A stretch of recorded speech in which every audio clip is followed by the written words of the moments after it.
Thank you so much. We're here to talk, or I'm going to be talking today about the power of yoga to heal.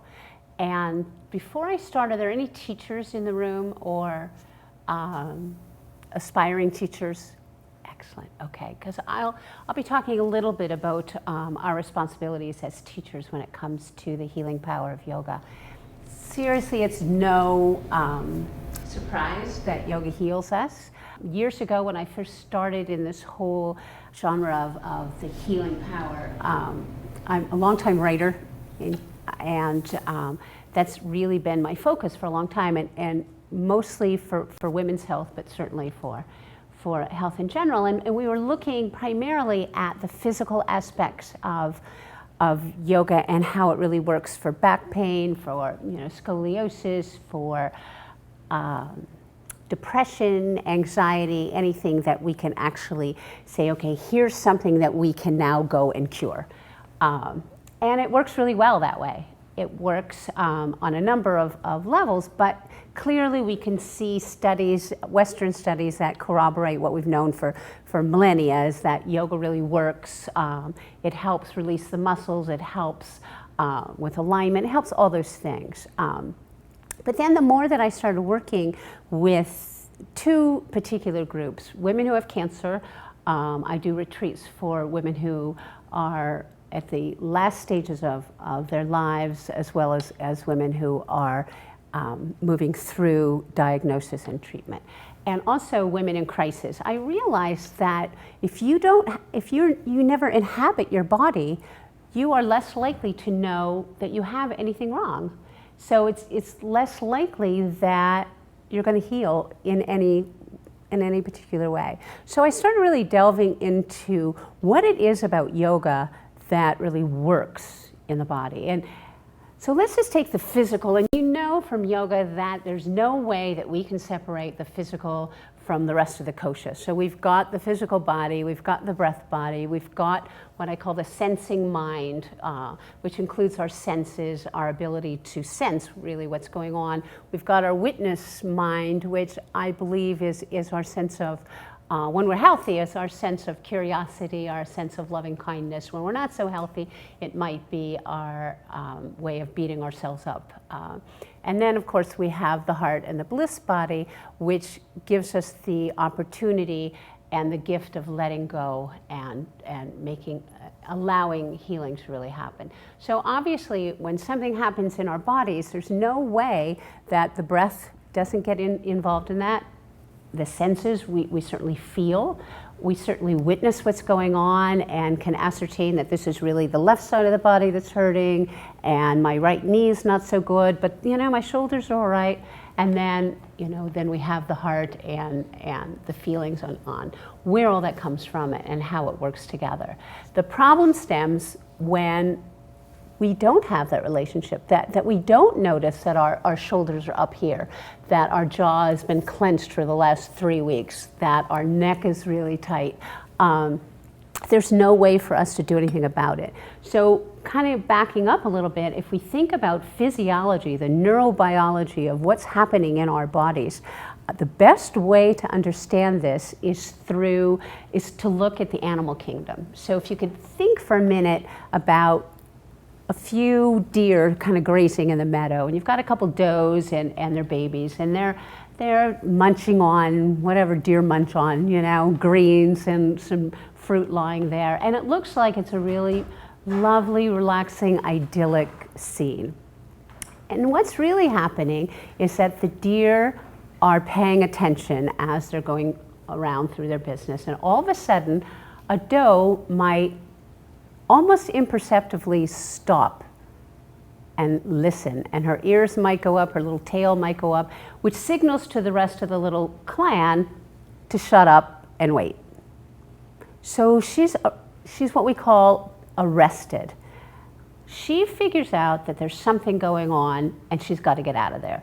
So her little tail goes up, and in a split second she takes off and she flees. Everybody who can trots right along with her. They leave the situation, and if they're safe, then their nervous system comes back, they kind of shake it off, it comes back to normal, and then they go out again thinking, you know what, that bush is kind of dangerous, I'm going to go over here. And that's the end of the story, and they're fine. And that's how they live day in, day out. Well, what happens if one of the does falters and she stumbles and the coyote who's been hiding in those bushes grabs her? The very first thing that happens is that in the fight or flight sort of stance, she raises up to try and fight, and everything about her is marshaled to make that happen.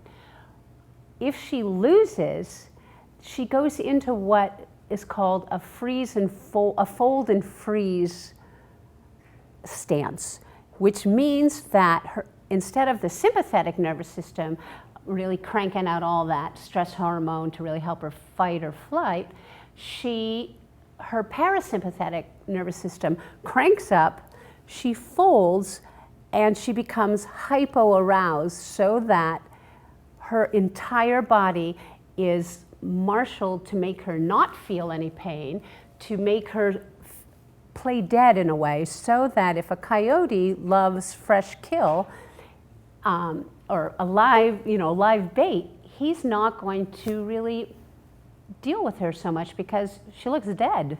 So her hope is that he'll just leave her be, he'll walk away, she'll get up, bolt, leave, and be done with it. And again, what happens is she'll go back into hiding, shake it all off, and realize that if she can't shake off the residue of what just happened, she will never be able to go out and graze again for food. So think about that. It's the whole arrest, fight, flight, freeze, and fold that happens. And it happens with us as well. So you'll see people who are really good at being in very stressful situations, and for some reason it just seems like they get it. You know, they can be in high stress, they can come home, they can do a little yoga, hang out, be with their families, and drop what just happened 2 hours ago. Other people, it just sits with us. It sits in our trapezius, it sits in our necks and our jaws, it sits in our lower backs, our hips, and doesn't go away.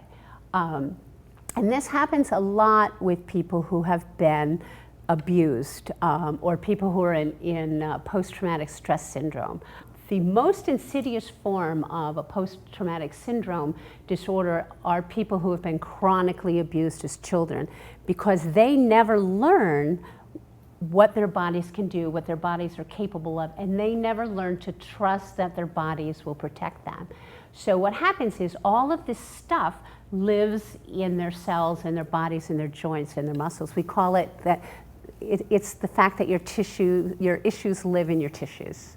And we don't even need to have gotten to that chronic and abuse state for that to happen to us. We may have things going on in us that come out as low back pain. One of my favorites is that the pain that you feel right between your shoulder blades. I experienced that one time, and my acupuncturist said, "Linda, have you felt like you're kind of out of control these days?" I said, "What are you talking about?" He said, just interested that whole area there, when it tightens up, it's right behind the heart center, which says that it's really been hard for me to release and let people in. So there's so many aspects to our physical health that really and truly have other things to say about who we are. And I never want to say, especially since I work with people who are very ill, I never ever want to go on record as saying that you cause your own illness. I think that's a hideous and terrible thing to say. And what I will say is that you can never ever heal until you can come into your body and with loving kindness, curiosity, and a little bit of humor, be able to soften and release everything that's around that illness. And healing doesn't necessarily mean curing, but truly it means that until you meet your body in your body, it'll be really hard for you for anybody to ever heal. So if we look at yoga and look at the koshas, this is a very, very old concept that predates the Yoga Sutra. If we look at the fact that yoga connects all 5 of our bodies, what it says is that it takes yoga out of the realm of physical therapy. So if you look at our fight, flight, freeze, and fold mechanism, what you can see is that the breath, that physically we guard against pain, we guard against bad things that might happen to us, we guard against anything that makes us anxious. And that's the whole fight or flight that causes anxiety. The breath gets very shallow, very quick. Your senses, when you're in fight or flight, get extremely acute because you want to make sure as an animal that you can flee or you can fight when you need to. So everything is on alert. When you're in hypoarousal, the parasympathetic nervous system kicks in, and that's when you get the sunken chest, the sense of depression, the sense of, I can't get out of my own way. I can't feel, I feel numb. You'll hear people often say, I don't feel anything, I don't know what you're talking about. You know, sure, all this horrible stuff happened to me, but I don't really feel, I'm fine. I really feel nothing. Well, that's that whole sense of caving in on yourself. The breath gets very, I don't want to say lazy, but that's an image I kind of have. It gets labored so that it's really hard to crank it up. It's really hard to get any oxygen up into the chest. The senses get very dull. I feel nothing. I can't really hear what's going on around me. I'm not in connection with the outside world. I really am flat. So with yoga, what yoga does, and why don't I back up? Let me tell you a story about it, which will really show you those 2 ideas of hyperarousal and hypoarousal. In hyperarousal, there was a guy who told me this great story. I just finished a really long article on yoga and trauma, and I met with this guy who is a PTSD victim, if you will, from the Vietnam era, and has a lot of really, really intense anger problems, and really on hyperarousal. And he was telling me that he was driving down the road, and there was a Safeway truck that came up, one of those big old semi things, came along and cut him off as he was driving. He was pissed. So his whole energy shifted, and he said he felt his grip on the steering wheel, his shoulders went up, and he started this monologue in his head and all the things he was going to do to this guy as soon as he got him. He was furious, and so he watched and he noticed that there was a Safeway up on the left, and he knew that guy was going to pull into the Safeway parking lot. He was going to follow him, and that was going to be it. He was going to get out of his car, you know, and do his business. So the guy turns left into the Safeway parking lot, and Joe starts to turn left, and there's a red light. So he stops, and he starts to breathe, and he's just there, and all of a sudden he became really aware of his breath in his legs. And for a long time, he couldn't actually even physically feel sensations in his legs. So he said he just picked up one leg and breathed it down, picked up the other, breathed it down, and turned right and went home. And no one told him in a yoga class, you know what, if you are ever in this anger thing, do that. He just knew that after 10 sessions of yoga, that might work, that it might be able to take him from up here and at least allow him to wait. So now here's a very cool story on hypoarousal. There's a young woman who came to this country as a victim of human trafficking. And she was scooped up into the arms of an organization called Project Reach, who really services and helps people who've been victim of human trafficking. But part of the deal is that she has to tell her story over and over and over and over again to help prosecutors and attorneys and whomever help her fight really kind of prosecute this case. So she was talking to this woman, this therapist, who's the director of Project Reach. And as she was telling her story, she started to collapse. And she got sort of softer and lower until pretty soon her whole body just dissolved onto the table in front of her. And the therapist was watching her, and she said, "What can I do to help?"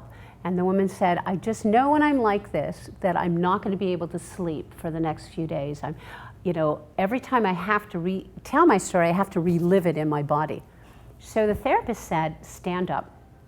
So she stood up, and together they stood in mountain pose, and they began to do Urdhva Hastasana, just arms up and arms down, and arms up and arms down. And as she got to the rhythm of that, the therapist asked her to just inhale it and exhale. So what was going on was, obviously she was getting a lot of breath and a lot of oxygen and circulation up into her heart. Her chest was open, her shoulders were relaxed, and she was bringing energy and really enlivening the sympathetic nervous system and damping down the parasympathetic. So by the time she sat down, it was so lovely. She was able to talk about her life and sing songs from her culture that made her happy. So those are just two really lovely examples. The other thing that I really want to mention about yoga is that the breath, just again on a really purely physiological basis, the breath is actually the vehicle. It's the bridge, if you will, between the mind and the body. And when people are in discomfort, when people are in pain, particularly emotional pain, they tend to dissociate because the body is where the pain lives. You can talk about it all for your life, every week in your therapist's office. But the fact is that the effects of what you're going through are in your body. They're in your joints, they're in your tissues. So a lot of people who are feeling a lot of either physical pain or emotional pain will dissociate and they won't feel. So what the breath does is it allows you to bridge the mind, the chattering mind, with what's going on in the body. And the awesome thing about yoga is it allows you to do that very, very gently. And it teaches us, we learn on our mats, we learn in meditation, sitting in meditation, that it can be as short a time as you can handle. So you don't have to commit to an hour therapy session. You don't have to commit to telling your story or feeling your story or any of that. What you can do is simply, what I like to say is separate the story from the sensation. So what yoga can do is, say you've had a really, really, really rough time with I don't know, a colleague, or you've been in a really abusive situation. What yoga can do is it can allow you, through your exhale, to soften where that sensation may live in your body. And so instead of attaching your emotions or attaching that sensation to a story, you simply feel the emotion rising and feel what's going on in the body. What's my back doing right now? Where's my jaw in this? Is there a place in my body that I can soften ever so slightly and get a little bit of relief? Because the more that we spin our stories and the more that we connect to those stories, the less likely we're going to be able to heal, to soften, and to release. So that's one thing that yoga does for us. Yoga also provides us, we can find a safe place in our body.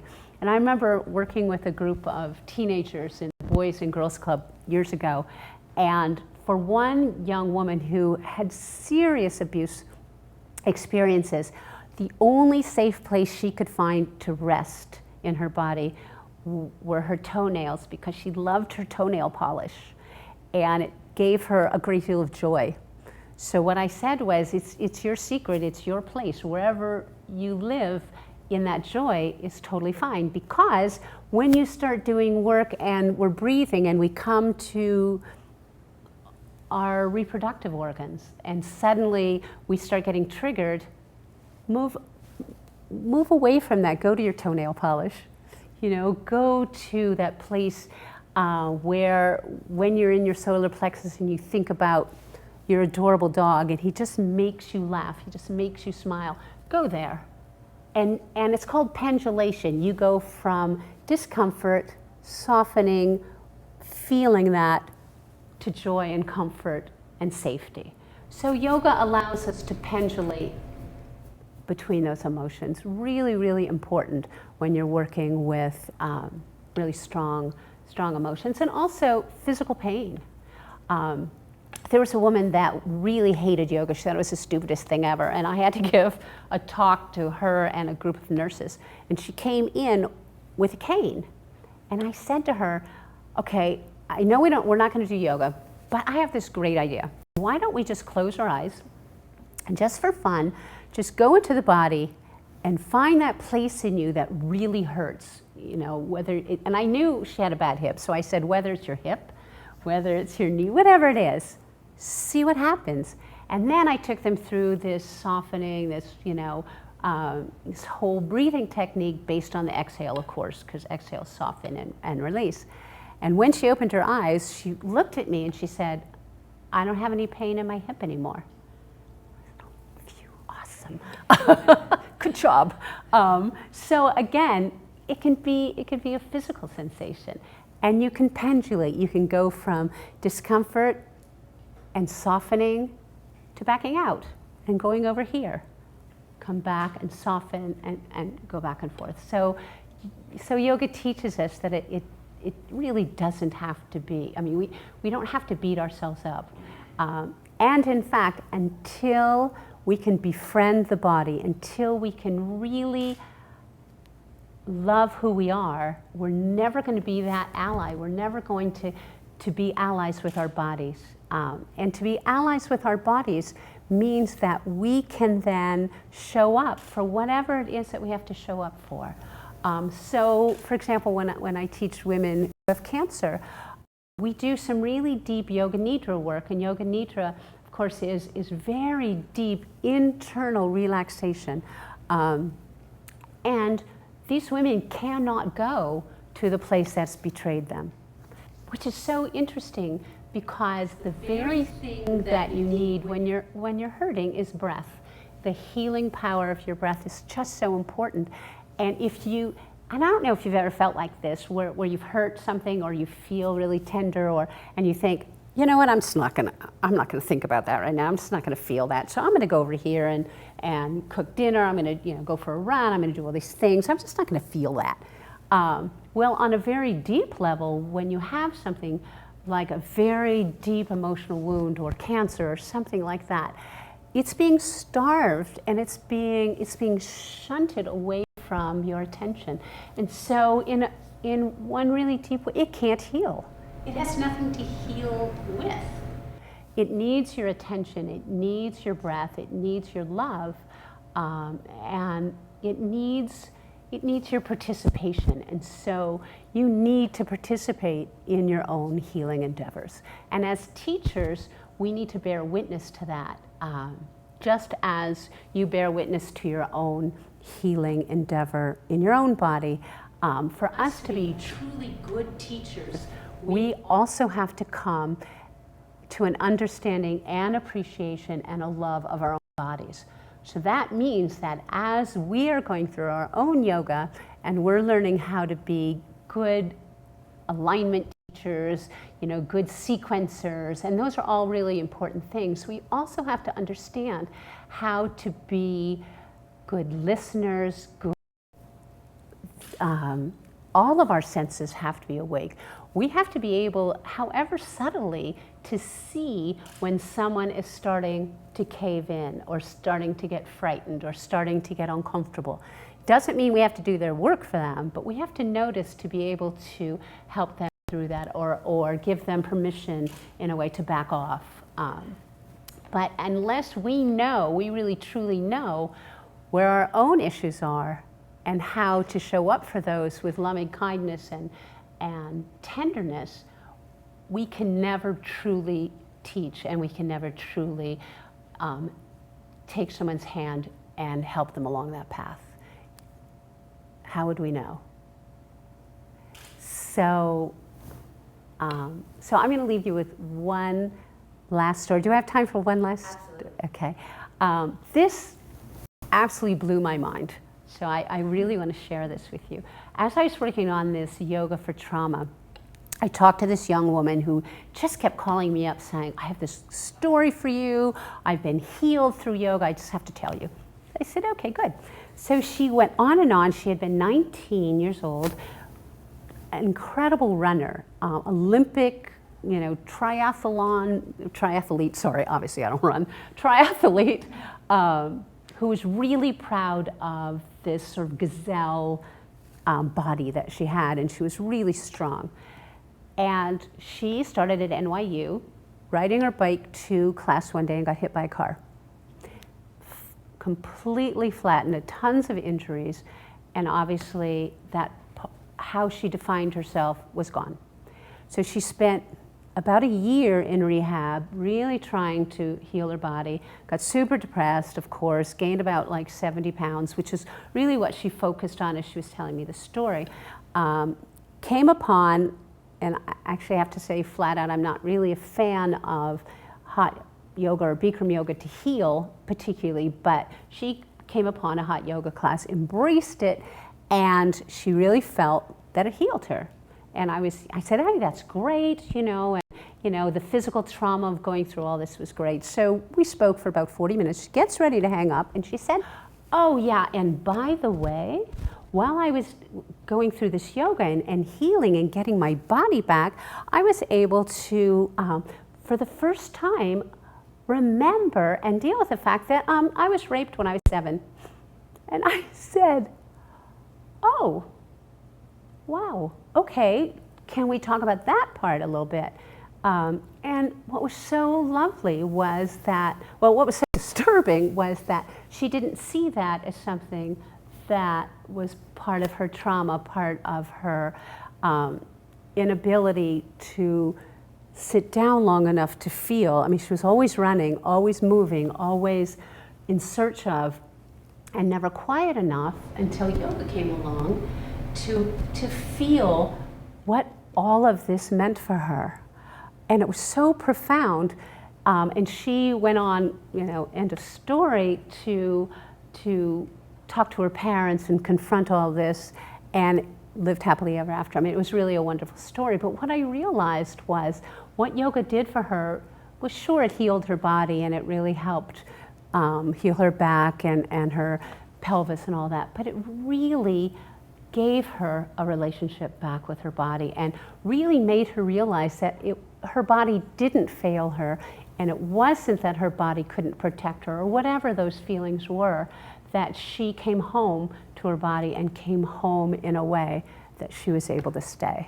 And that, to me, is the benefit and the beauty and the kindness of our practice. So if you have any questions or comments, or, it's just such a fun, rich topic that, You mentioned earlier about how yoga could heal different spinal issues or help with them, and you mentioned the word scoliosis, which piqued my interest because I've had it since I was, diagnosed at 12. And I just wondered if you could talk a little bit more about any experiences you've had working with folks who have scoliosis. Sure. That just happens to be in my book. No, I mean, it is, but actually, there's a number. I think that the thing that yoga really helps with scoliosis more than anything is a sense of balance in the body. And so Elise Miller, by the way, is a yoga teacher in the Bay Area who is magic when it comes to working with scoliosis. And one of the things that she does, there are a lot of fabulous, like dog pose is one of the best things that you can do. Dog pose at the wall is fabulous because you're able to move your hips so that one is going to come out a little bit, one is going to go forward to get that evenness. Also, to always remember when you do twists, to always do both sides, because even though one side feels like it's more prominent and the other is tighter, the fact is that both of them need that juice. Both of them need oxygenated blood moving through.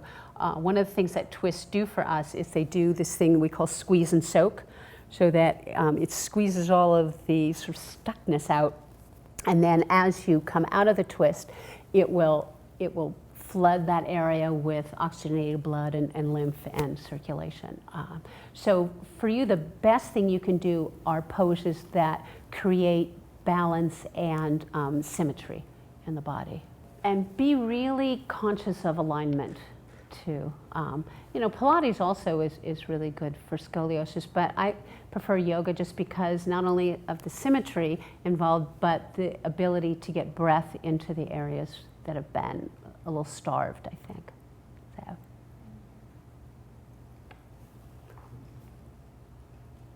Anything else? You spoke of your experience with women who were going through cancer. Do you have any similar experience with women who, or people in general, who are going through heart issues? I say that only because my wife has a pacemaker and an aortic valve replacement. I don't have so much. I mean, there's a lot of studies out there on yoga as far as blood pressure, even cholesterol, because a lot of high cholesterol is inflammation driven. And so a lot of what yoga does is decrease inflammation in the body, brings down the cortisol levels, that sort of thing. I think as long as she is comfortable, yoga could be a really, really beneficial thing for her. As long as she's not putting a lot of stress, you know, certainly big back bends, things like that would make me nervous. Yeah, but downward dog, again, even downward dog at the wall. There are, the other thing about yoga that I think is really so incredible and really sets it apart from other modalities is that you can go to a class like John Friend's class or you know, Sean Korn's class, and you can do intense back bends and, you know, Urdhva Dhanurasana or, you know, full wheel, anything like that, and get great benefit from it. However, do you define yourself by your ability to do a full back bend? You know, so what happens when something happens to compromise your health? You can still gain benefit by doing poses that just give you a tiny little opening in your chest. So she might lay over a rolled towel that will just give her a tiny bit of lift, not so much right by the heart, but a little bit lower down, so she gets the same benefit without the muscular gripping or you know, engaging your muscles so much. So again, I mean, I seriously hardly ever talk about my books, but there's a chapter in the women's health book that talks about heart health. And again, it's mostly for high blood pressure and things like that, but anything that will get breath up into the heart and up into the chest would really be beneficial for her. And nothing that causes, no matter what you do, but nothing that causes any kind of electric pain, any kind of ouch kind of pain. You know, little tugging, little discomfort. I mean, yoga's not easy, right? But any kind of electric pain, no matter what you do, don't do that.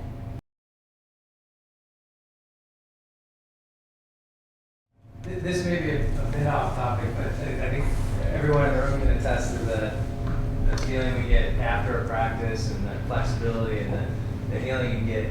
It's that feeling when you wake up and that's all gone. Can you maybe comment on sleep posture or anything like that? Because that seems to be like my issue is waking up. So you're thinking that's how you're sleeping? That I don't know. Is it posture sleeping? I mean, you twist and turn, and God knows where you go when you sleep. But I certainly don't wake up with the same feeling that I have when I finish a class. You know, a lot of us don't. I would say the good news about doing yoga, even a couple times a week, 2 or 3 times a week, is that studies over and over and over show the benefits of doing even a single practice once a week. So even though you might wake up, the day before, you could touch your toes, you could, you could bind, you could do all this, and the next day you're thinking, are you kidding? I can't barely even touch my shins.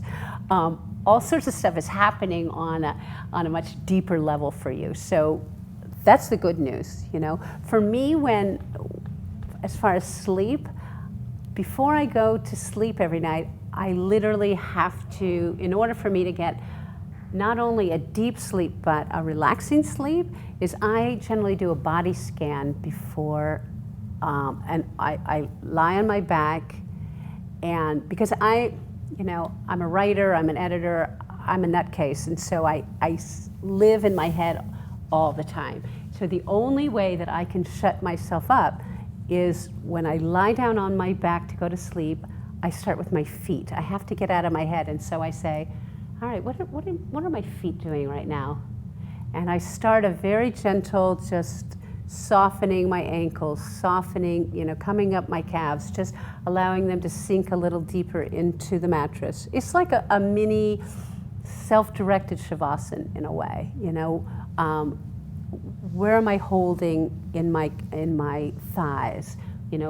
Where's my buttocks? Where's my lower back? Can I just allow my back to sink a little bit deeper? All that kind of thing, moving into my jaw. Often I don't get up that far before I fall asleep, but when I do that, I tend to have a much more restful, not so knotted sleep. And then doing yoga in the morning, just something really simple, also really helps me. And I have to say, the older I get, it's much harder to do yoga in the morning. I love doing yoga at 4 p.m. But yeah, that's about all I could think of. Well, thank you for coming. Thank you so much.